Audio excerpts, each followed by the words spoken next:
Triangles है हमारा page number 135 पर, और इसका हम एग्जांपल नंबर 4 करेंगे। एनसीईआरटी से कर रहे हैं हम triangles. Page number 135 example number 4। In figure 6.29 if PQ is parallel to RS, prove that triangle POQ is similar to triangle SOR। तो एक ना फिगर दे रखी है, वो बनाएंगे।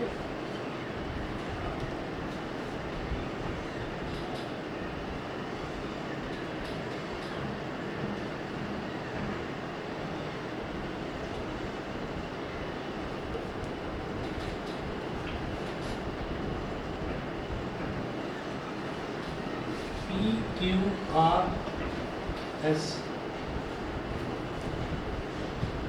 O, बीच का पॉइंट है O। अब इसमें वो बोल रहे हैं if PQ is parallel to RS, तो given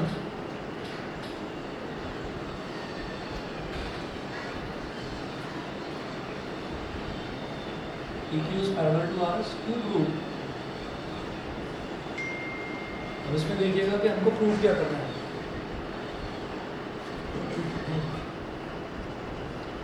To prove triangle POQ is similar to triangle SOR।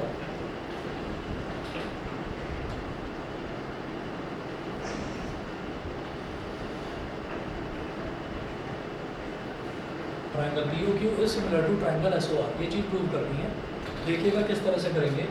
इन्होंने दे रखा है PQ is parallel to RS। अब जैसे ही हमको दो ट्राइंगल सिमिलर प्रूव करने के लिए आएंगे, तो हमारे दिमाग में तीन क्राइटेरिया जो हमने करे थे वो आ जाने चाहिए। या तो कोई दो एंगल इक्वल आ जाए, और या फिर तीनों साइड्स प्रोपोर्शनल आ जाएं, या फिर दो साइड्स प्रोपोर्शनल आ जाएं और उनके बीच का एंगल इक्वल आ जाए। SAS, SAS, ट्रिपल S और डबल A, इसको दिमाग में रखकर चलना है। तो आप ये देखिएगा, यहाँ तो मैं ये कह सकता हूँ कि अगर PQ RS के पैरेलल है तो PS is behaving like a transversal, और ये वाला एंगल और ये वाला एंगल, ये कौन सा हो जाएगा? ट्रांसवर्सल के इस तरफ वाला, ट्रांसवर्सल के इस तरफ वाला, ऑल्टरनेट इंटीरियर एंगल हो गया। ठीक है, तो आप यहाँ पर बोलिए एंगल Q। अच्छा, जब ये POQ की बात कर रहे हैं, जब ये कह रहे हैं कि आपको ट्राइंगल POQ ट्राइंगल SOR के इक्वल सिमिलर प्रूव करना है, तो आप POQ के एंगल्स या POQ की साइड्स को तो लेफ्ट हैंड साइड पर लिखोगे, और SOR ट्राइंगल, ये जो बड़ा वाला SOR, ये जो बड़ा वाला ट्राइंगल है, इसकी साइड्स को आप राइट हैंड साइड में मेंशन करेंगे। ऐसा करना होगा। अब देखिएगा POQ में मैं कहता हूँ ये वाला एंगल, तो angle QPO, angle QPO is equal to angle RSO। Reason में मेंशन करिएगा ऑल्टरनेट इंटीरियर एंगल्स।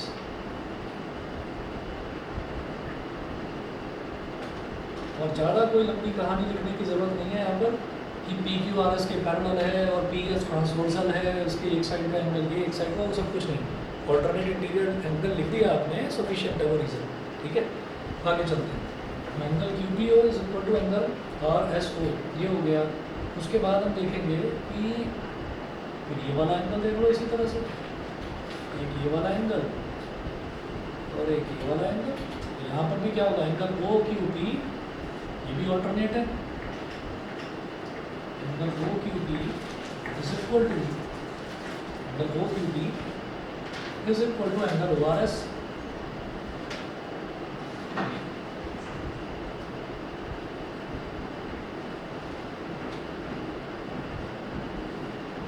ये पेयर भी क्या हो गया? Alternate interior angles. Alternate interior angles का पेयर हो गया। ये भी हमारे पास दो एंगल इक्वल आ गए, मुझे तीसरा इक्वल करने की ज़रूरत नहीं है। ठीक है ना, डबल A से ही हो जाता है। वैसे दिखाई दे रहा है तीसरा एंगल ये और ये वर्टिकली अपोजिट एंगल्स है, ये तो इक्वल है ही, दिखाई दे रहा है, वो लिखने की ज़रूरत नहीं है। ठीक है, आप लिखेंगे by double A similarity criteria, by double A similarity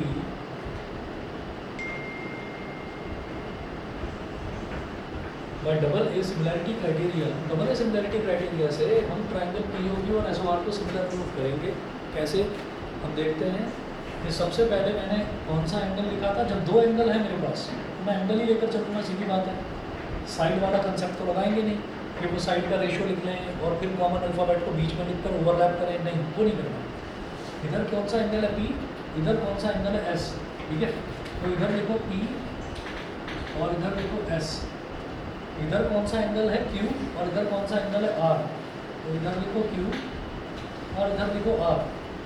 अभी तीसरा एंगल कौन सा बचा, इस ट्राइंगल का भी एंगल O बच रहा है और इस ट्राइंगल का भी एंगल O बच रहा है, तो इसके बीच में लिख दो O, तो ऐसे ही इसके बीच में लिख दो O, तो वही कंडीशन मिल गई POQ is similar to SOR, हो गया। तो हम यहाँ पर ये चीज़ आप रफ में करके देख सकते हैं, आप यहाँ पर सीधा सीधा लिखेंगे triangle POQ is similar to triangle SOR। Alphabets जो हैं वो एंगल्स को रिप्रेजेंट करते हैं। अगर P अल्फ़ाबेट पहले पोजीशन पर लिखा हुआ है और यहाँ S अल्फ़ाबेट पहले पोजीशन पर लिखा हुआ है, तो इसका मतलब क्या है कि ट्राइंगल POQ में जो एंगल P है वो ट्राइंगल SOR में जो एंगल S है उसके इक्वल है, ठीक है ना। तो वो पोजीशनिंग उसकी सही होनी चाहिए। तो O एक अल्फ़ाबेट बचा हुआ था तो उसको हमने बीच में डाल दिया। 1 मिनट वेट करें।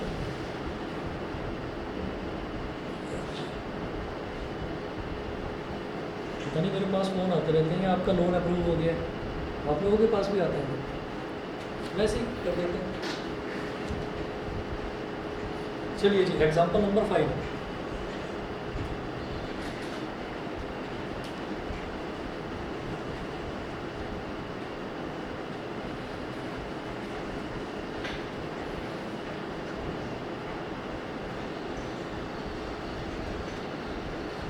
अच्छा, कई बार फेक कॉल्स भी आती हैं तो थोड़ा उनका भी ध्यान रखना, और ये सभी के फ़ोन्स पर आती है।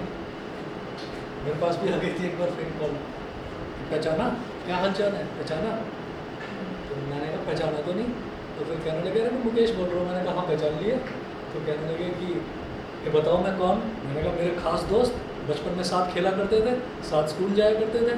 तो उसने कहा अरे यार, तो ये कह के फ़ोन कर दिया। वो समझ गया कि ये तो बेवकूफ़ नहीं बना पाऊंगा, इसको पता चल गया। तो फेक कॉल्स पर ध्यान रखना। और एक ना फेक SMS भी आते हैं, उस पर एक लिंक बना हुआ आता है, तो भाई गलती से भी कभी लिंक पर क्लिक मत कर देना। वो क्या होता है, आपके फ़ोन को रिमोट पर ले लेते हैं। मतलब अगर आपके ATM वगैरह में कुछ बैलेंस है तो वो बैलेंस भी निकालने का पता नहीं कुछ होता है हम लोगों के पास लॉजिक। हाँ हाँ हाँ, वही सबसे अच्छा है।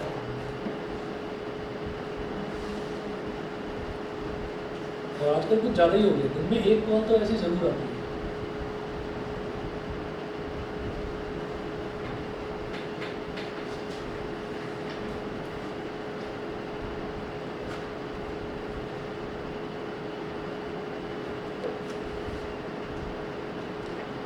एग्जाम्पल नंबर 5 देखिएगा।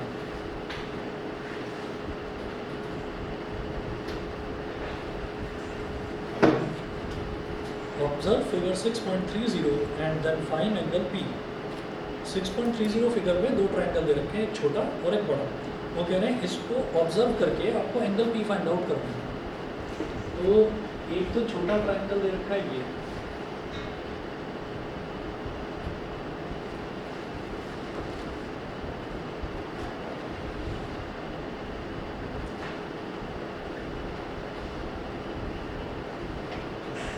और एक थोड़ा बड़ा ट्रायंगल दे रखा है ये।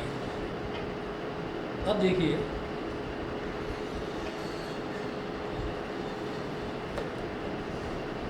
ABC, ये हो गया A B C और PQR, PQR इसमें दिया है 80 डिग्री 60 डिग्री।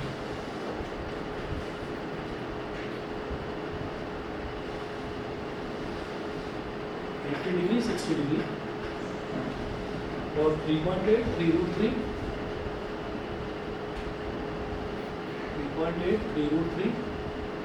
और 6 इधर है। सर आपने जो क्वेश्चन कर एग्जांपल करा 4 पर, इसमें हम POQ को QOP भी लिख सकते हैं? नहीं लिख सकते, वो गलत हो जाएगा। और उसमें गलत ये हो जाएगा कि अगर आपने उसको QOP लिख दिया ना, 1 मिनट वेट करें बस।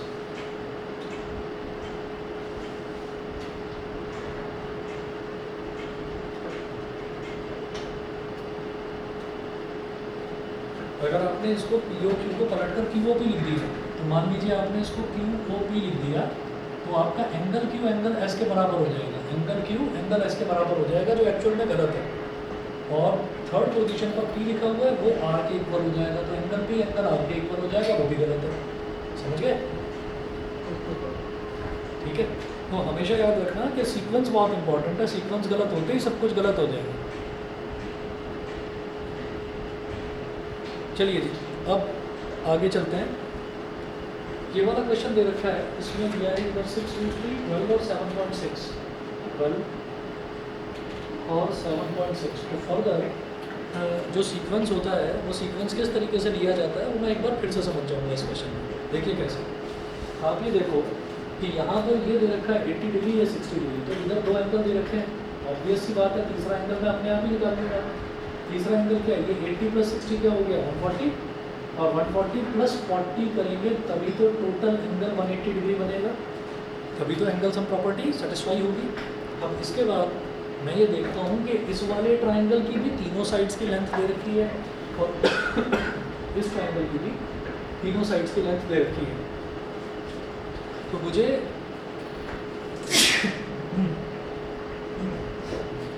फिर साइड्स का क्राइटेरिया यहाँ पर यूज़ करना पड़ेगा। तो देखिए मुझे एक चीज़ दिखाई दे रही है कि इधर 6 है और ये 6 का डबल 12 है, ठीक है, इधर 6 है और ये 6 का डबल 12 है, 3.8 है, 3.8 का डबल 7.6 है और 3√3 का डबल 6√3 है। तो हम क्या करेंगे, हम ये लिखेंगे सबसे पहले यहाँ पर BC अपॉन PQ, जिसका जिसके साथ रिलेशन है वो लिखेंगे, BC upon PQ is equal to 6/12, 6 × 1 = 6, 6 × 2 = 12, ये हो गया 1/2। फिर दूसरा लिखेंगे BA 3.8 और RQ,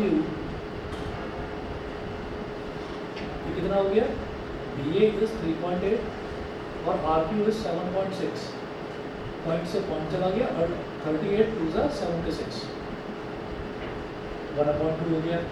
फिर AC अपॉन RP, AC है 3√3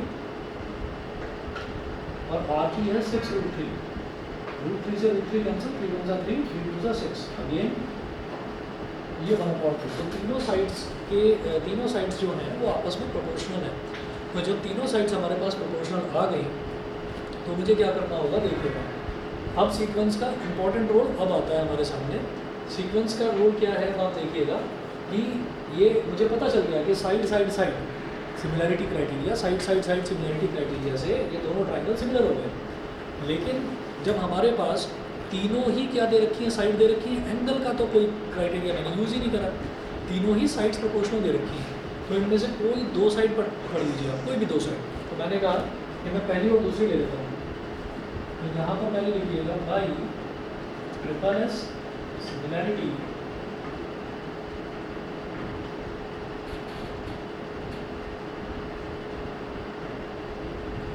by triple S similarity criteria. Triple S similarity criteria लिखने के बाद में फिर रफ में कर लेना एक काम, ये हो गया BC upon PQ is equal to BA upon RQ, ये हो गया। अब आप ये देखिए, सिर्फ ऊपर वाला देखिए, ऊपर जो अल्फ़ाबेट लिखे हुए हैं वो छोटे ट्रायंगल के लिखे हुए हैं और नीचे जो अल्फ़ाबेट लिखे हुए हैं वो बड़े ट्रायंगल के लिखे हुए हैं, ठीक है। तो ऊपर वाले जैसे BC और BA है, तो इसमें अल्फ़ाबेट कॉमन कौन सा है, B। तो आप क्या करें, जो कॉमन अल्फ़ाबेट होता है उसको बीच में ले आते हैं, तो इसको BC को लिखेंगे CB और इसमें तो B यहाँ पर लिखा हुआ ही है BA। उससे होगा क्या, जब CB और BA को कंबाइन करूँगा तो CBA बन जाएगा। अच्छा, अपॉन में ये PQ है और RQ, इन दोनों में कॉमन क्या है, अल्फ़ाबेट Q, ठीक है। तो PQ तो यहाँ पर लिख दिया और यहाँ वाला जो है RQ उसको पलट कर दो QR, ठीक है। ये करने के बाद जब कंबाइन करेंगे तो ये क्या बन जाएगा, CBA। तो लिखिएगा triangle CBA is similar to, जब इसको कंबाइन करेंगे तो ये बन जाएगा ट्राइंगल PQR। ये फंडा यूज़ करके चलोगे तो कभी सीक्वेंस आपका गलत होगा ही नहीं। अब उसके बाद वो इन्होंने इस क्वेश्चन में ये सिमिलैरिटी प्रूव कराने के लिए नहीं बोला, उन्होंने कहा कि ये जो डायग्राम दे रखे हैं इनको ऑब्जर्व करके आप एंगल P फाइंड आउट करिए। जब भी कभी दो ट्राइंगल सिमिलर हो जाते हैं तो उनके सारे एंगल इक्वल हो जाते हैं कॉरस्पॉन्डिंग एंगल्स। तो आप ये देखिए, इधर पहली पोजीशन पर लिखा हुआ है P और इधर पहली पोजीशन पर लिखा हुआ है C, तो C एंगल कितना 40 डिग्री, तो यहाँ पर P एंगल भी 40 डिग्री ही होगा। आप यहाँ पर हाँ बोलो। तो मैंने CBA को ABC लिखा है और RCQ दोबारा बोलो, आपने CBA को क्या लिखा है? सर मैंने उल्टा कर दिया, ABC करा। कोई बात नहीं, आपने और CBA को उल्टा लिख दिया ABC, और PQR को भी उल्टा लिखा होगा फिर RQP, है ना, चलेगा, वो चलेगा, वो कोई प्रॉब्लम नहीं है। हमने इस तरह से ये सीक्वेंस हमको मिल गया। अब उसके बाद आप दोनों तरफ चेंज कर सकते हो, लेकिन लाइक चेंजेस होने चाहिए, एक जैसे चेंजेस। फॉर एग्जांपल मैं यहाँ पर, इन्होंने क्या करा है कि फर्स्ट और थर्ड को इंटरचेंज कर दिया। इन्होंने क्या करा कि C को तो लिख दिया A की जगह और A को लिख दिया C की जगह। फर्स्ट और थर्ड इंटरचेंज करा तो क्या बन गया ABC। जब इसका फर्स्ट और थर्ड इंटरचेंज होगा तो क्या बन जाएगा RQP। ऐसे ही आप फर्स्ट और सेकंड इंटरचेंज कर सकते हो, तो उसका भी फर्स्ट और सेकंड ही इंटरचेंज करेंगे अल्फाबेट, समझ गए। तो आप यहाँ पर लिखेंगे कि पहली पोजीशन पर इधर C है, इधर भी पहली पोजीशन पर P है, तो हम लिखेंगे angle P is equal to angle C is equal to 40 degree. बस इतना लिख देना। और याद रखना, कई बार हमारा हाथ चल जाता है ऐसे ही, हम लिख देते हैं बाई CPCT, याद होगा बाई CPCT ऐसे लिखा करते थे मैथ क्लास में, वो मत लिखना। वो होता था corresponding parts of congruent triangles, ठीक है। तो CPCT is a short form of corresponding parts of congruent triangles are equal. वो पूरा लाइन नहीं लिखते थे, आप सिर्फ CPCT लिखते थे। तो यहाँ पर पहली चीज़ तो ये है कि corresponding parts of congruent triangles नहीं है, ये corresponding parts of similar triangles हैं। फिर दिमाग में आएगा कि मैं CPST लिख दूंगा, है ना, तो CPST नाम की कोई चीज़ नहीं होती। क्यों? क्योंकि corresponding parts of similar triangles में एंगल तो इक्वल होते हैं, लेकिन साइड्स प्रोपोर्शनल होते हैं। तो आपको वो कुछ लिखने की ज़रूरत ही नहीं है, आप अपने आप समझ जाना।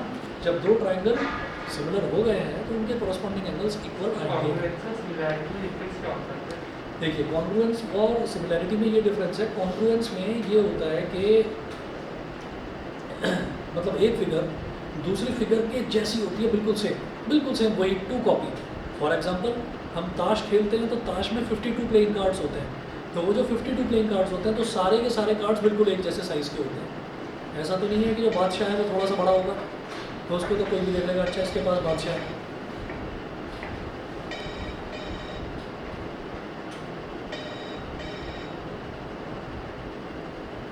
ठीक है, तो इस चीज़ को आप ध्यान रखिएगा कि कॉन्ग्रुएंसी में क्या होता है कि फिगर बिल्कुल सेम होती है, और सिमिलैरिटी में क्या होता है कि एक फिगर छोटी और एक फिगर बड़ी हो सकती है, तो साइड्स उसमें प्रोपोर्शनल होंगी लेकिन एंगल सेम होंगे।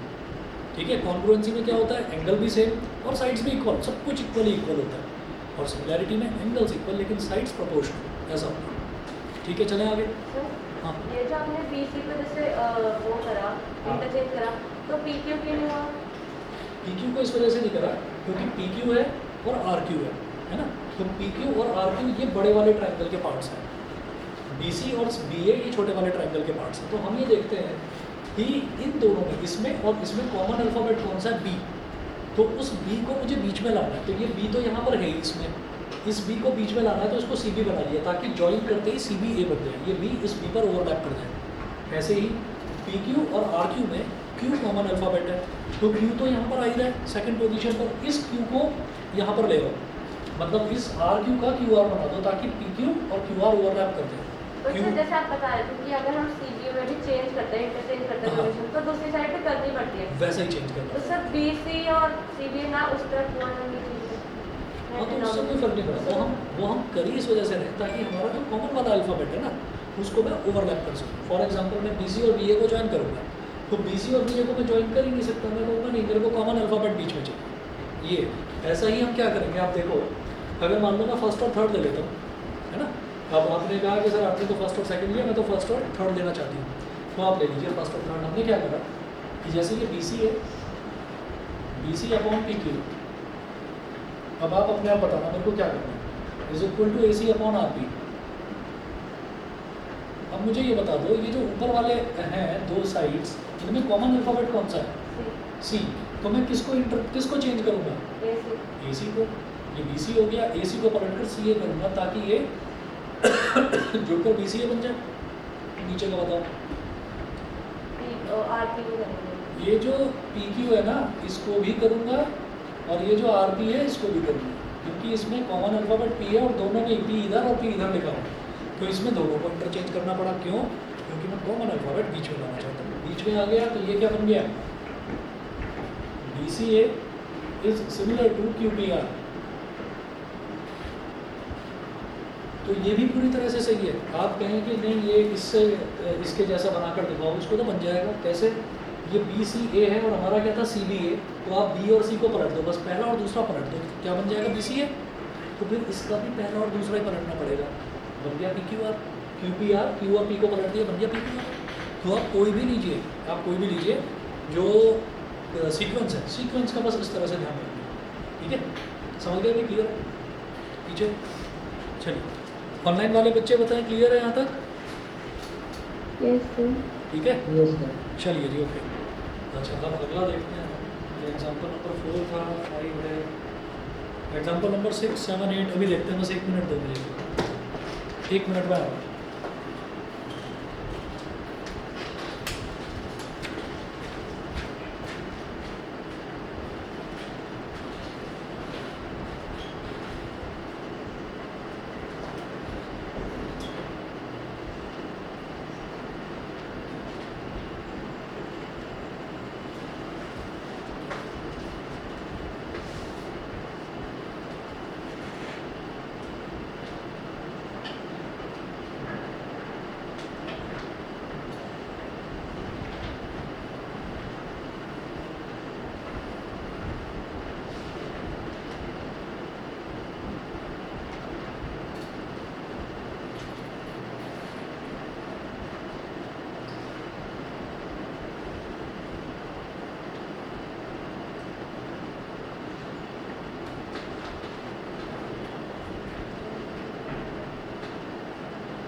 एग्जाम्पल नंबर 6 देखिए, इसमें भी फिगर दे रखी है। In figure 6.31 OA into OB is equal to OC into OD, show that angle A is equal to angle C and angle B is equal to angle D।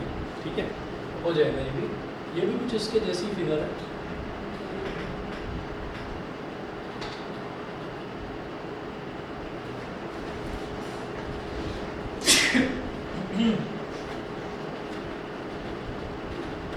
ये है A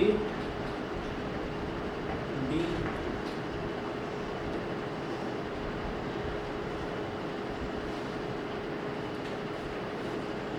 ये दे रखा है। और फिगर में क्या गिवन है, एक तो ये फिगर गिवन है और क्या गिवन है, given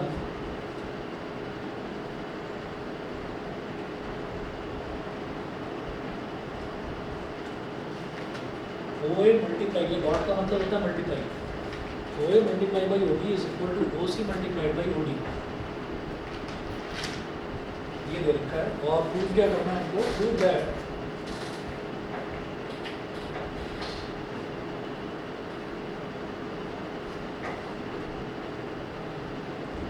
angle A is equal to angle C and angle B is equal to angle D। मुझे ये चीज़ प्रूव करनी है कि angle A is equal to angle C and angle B is equal to angle D। ये हमको prove करना है। तो अब आप ये देखिएगा कि जैसे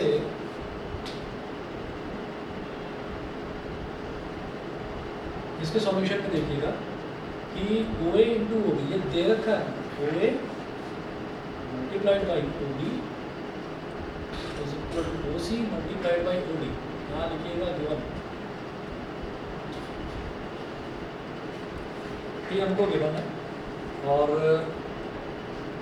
अब ना जब भी कभी ऐसे दे रखा होता है कि कोई हमको एंगल इक्वल प्रूव करना है और क्वेश्चन साफ समझ में आ जाएगा भाई ट्रायंगल्स का क्वेश्चन है, तो इसका मतलब मुझे क्या है कि मुझे दो ट्रायंगल्स को सिमिलर प्रूव करना है, दो ट्रायंगल्स को। अब जब दो ट्रायंगल्स को सिमिलर प्रूव करना है तो पहले तो ये ढूंढूंगा कि वो दो ट्रायंगल हैं कौन से। तो एक तो ये छोटा ट्रायंगल दिखाई दे रहा है AOD और एक ये बड़ा ट्रायंगल दिखाई दे रहा है BOC, ठीक है। ये दो ट्रायंगल दिखाई दे रहे हैं। तो मैं क्या करूँगा, मैं ये देखूँगा कि जैसे OA इंटू OB है तो OA छोटे ट्रायंगल का हिस्सा है और मल्टीप्लाई बाई OB ये बड़े ट्रायंगल का हिस्सा है, इज इक्वल टू OC ये बड़े ट्रायंगल का हिस्सा है और OD छोटे ट्रायंगल का हिस्सा है। तो आप ये देखिए हम जितने भी रेशो ले रहे थे उसमें क्या कर रहे थे, BC अपॉन PQ, तो छोटा ट्रायंगल अपॉन बड़ा ट्रायंगल, या उल्टा भी कर सकते हैं, बड़ा ट्रायंगल अपॉन छोटा ट्रायंगल, वो भी चलेगा, कोई बात नहीं।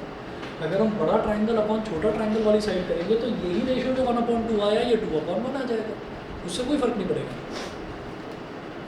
तो आप इसमें क्या करिए, OA जो है ये छोटे ट्रायंगल का पार्ट है, इसको तो यहीं लिखा रहने दो, इसको यहीं लिखा रहने दो OA को। और बड़े ट्रायंगल वाला पार्ट, इन दोनों में बड़े ट्रायंगल वाला पार्ट कौन सा है, OC और OD में। OC को इधर ले आओ तो छोटा पार्ट अपॉन बड़ा पार्ट हो जाएगा, OA अपॉन OC। तो OA अपॉन OC क्या हो गया, छोटे वाले ट्रायंगल का पार्ट अपॉन बड़े वाले ट्रायंगल का पार्ट, OA अपॉन OC हो गया, ठीक है। फिर ऑटोमेटिकली यहाँ पर देखना, यहाँ पर बचा OD और बेटा यहाँ पर बचा OB को इधर ले जाओ तो OD अपने आप ही आप देख लीजिए क्या बन गया, छोटे ट्रायंगल का पार्ट, और OB ये क्या है, बड़े ट्रायंगल का पार्ट, ठीक है। तो मेरे पास ये वाले ट्रायंगल की और ये वाले ट्रायंगल की दो साइड्स का रेशो इक्वल आ गया। दो साइड्स का रेशो क्या, OA upon OC, OA upon OC is equal to OD upon OB। और जो इन दोनों के बीच का एंगल है वो तो इक्वल हो गई, वो तो इक्वल हो गई, वर्टिकली अपोजिट एंगल, ठीक है। तो आप यहाँ पर देखेंगे कि angle AOD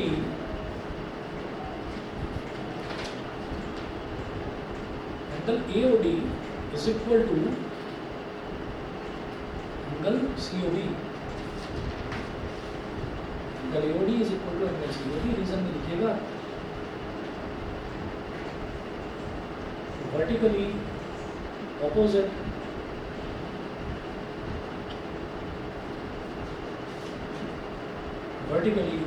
angles, vertically opposite angles हो गए। अब आप ये देखिएगा ये क्राइटेरिया कौन सा लगेगा बताओ जरा, हाँ SAS साइड एंगल साइड, भाई ये वाली साइड ली और ये वाली साइड ली और इनके बीच का एंगल, तो साइड एंगल साइड, बीच का एंगल होना चाहिए दो साइड से। ऐसे ही बड़े ट्रायंगल में OC साइड ली और OB साइड ली, देखो OC लिया और OB लिया, OC लिया और OB लिया और उनके बीच का एंगल यूज़ करा, तो इसका मतलब साइड एंगल साइड लगेगा। तो साइड एंगल साइड में दो तो साइड है, एक एंगल है, तो मेजॉरिटी में साइड्स हो गई। तो ये जो साइड्स का ये दे रखा है, हम इसको यूज़ करके सही सीक्वेंस का पता लगाएंगे। कैसे, इसको रफ में लिखो, पहले तो यहाँ लिखो भाई SAS सिमिलैरिटी। सर इसमें angle AOD is equals to angle BOC। इसमें मैं बताऊंगा, अभी आऊँगा उस चीज़ पर, सही पूछ रहे हो आप।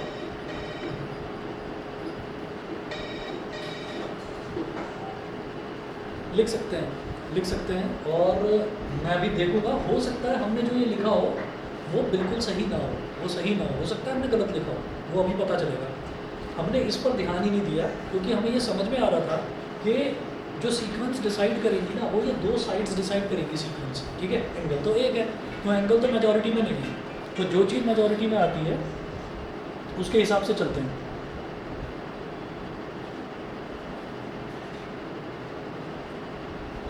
तो भाई ऐसे है सिमिलैरिटी क्राइटेरिया। अब क्या काम करें, अब दो साइड्स हैं तो एक एंगल है, तो साइड्स मेजॉरिटी में है तो साइड्स के हिसाब से फिर आप सीक्वेंस डिसाइड करना है। देखो क्या करेंगे,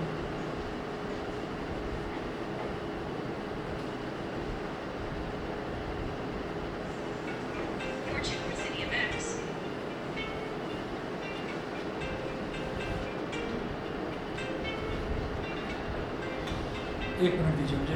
हेलो, हाँ जी मैम, आप अभी आ जाइए। हाँ, मैं 2 मिनट निकाल लूँगा, एक्चुअली क्लास चल रही है, पर कोई बात नहीं, आ जाइए। हाँ जी, ओके।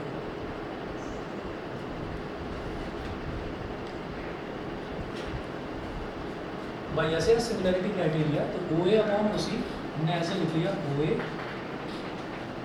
अपॉन ओ सी और O D, sorry O D upon O B. तो अब आप देखिए कि ऊपर वाले जो अल्फ़ाबेट्स हैं, इनको इनमें अल्फ़ाबेट कॉमन कौन सा है, वो तो ये वो तो ऐसे ही रहने दो, इसको ए ओ बना दो, ए ओ, और ये हो गया ओ डी। ये जो ओ सी है और ये ओ बी है, इसमें भी कॉमन क्या है, वो है, तो इसको ओ सी को सी ओ बना दो, सी ओ, और ये ओ बी। अब कंबाइन कर दो, तो यहाँ लिखेंगे triangle A O D is similar to triangle C O B. तो ये करने के बाद हमको पता चला कि triangle A O D is similar to triangle C O B, तो इसका मतलब हमने angle A O D is equal to angle C O B ठीक लिखा है, ये सही लिखा है। लेकिन अगर सिर्फ क्योंकि यहाँ पर एक ही एंगल की बात है, तो यहाँ पर आप उसको बी ओ सी लिख सकते थे, कोई दिक्कत नहीं थी उससे, क्योंकि इसमें एंगल का कोई रोल नहीं था उतना। एंगल का रोल सिर्फ इतना था कि दो साइड्स जो प्रोपोर्शनल है, उनके बीच वाला एंगल इक्वल होना चाहिए, वो इक्वल था वर्टिकली अपोजिट एंगल से। ठीक है, तो ये हमारे दो ट्रायंगल सिमिलर आ गए। लेकिन सर अगर हमने इसे बी ओ सी लिखा तो वो गलत क्यों? अगर यहाँ लिखोगे तो गलत हो जाएगा, ऊपर अगर से वहाँ गलत नहीं होगा, वहाँ गलत नहीं होगा, क्योंकि यहाँ पर आप देखो कि यहाँ पर तो मैंने ओ और ओ सी लिखा था, लेकिन जब सिमिलैरिटी सीक्वेंस हम देखने लगे तो वो ओ ए अपॉन ओ सी सही काम नहीं कर रहा था, तो उसको सही करना पड़ा, ए ओ अपॉन सी ओ करना पड़ा, तो यहाँ लिखा जा सकता है। लेकिन फाइनली आप इस तरह से सीक्वेंस देखेंगे। अच्छा, अब ऐसे करने के बाद में ये सिमिलर हो गया, सिमिलर हो गया, तो अब आप देखिए पहले पोजीशन पर क्या लिखा हुआ है, ए, इधर पहले पोजीशन पर सी, तो angle A is equal to angle C. Recognize that angle A is equal to angle C, and फिर B और D, तो आप देखिए थर्ड पोजीशन पर D है और इधर थर्ड पोजीशन पर B है, and angle D is equal to angle D। बस, तो जो सेम पोजीशन पर हो वही आप इक्वल कर देंगे। यहाँ लिख दीजिएगा बस प्रूफ, और कोई सी पी सी टी वगैरह लिखने की जरूरत नहीं है।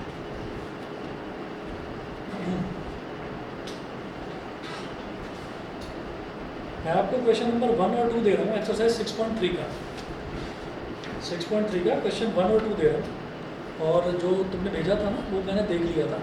6.3 तक ही करना है सबको, 6.3 तक ही करना है।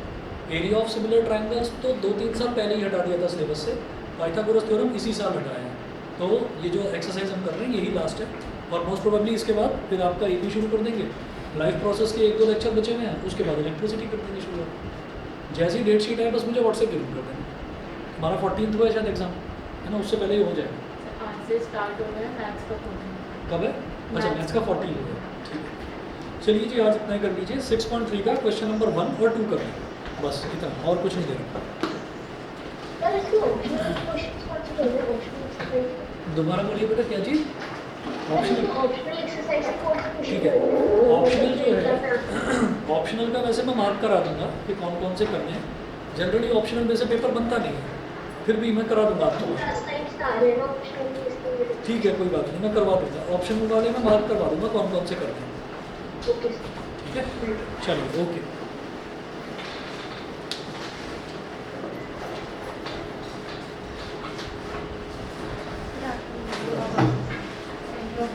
ओके,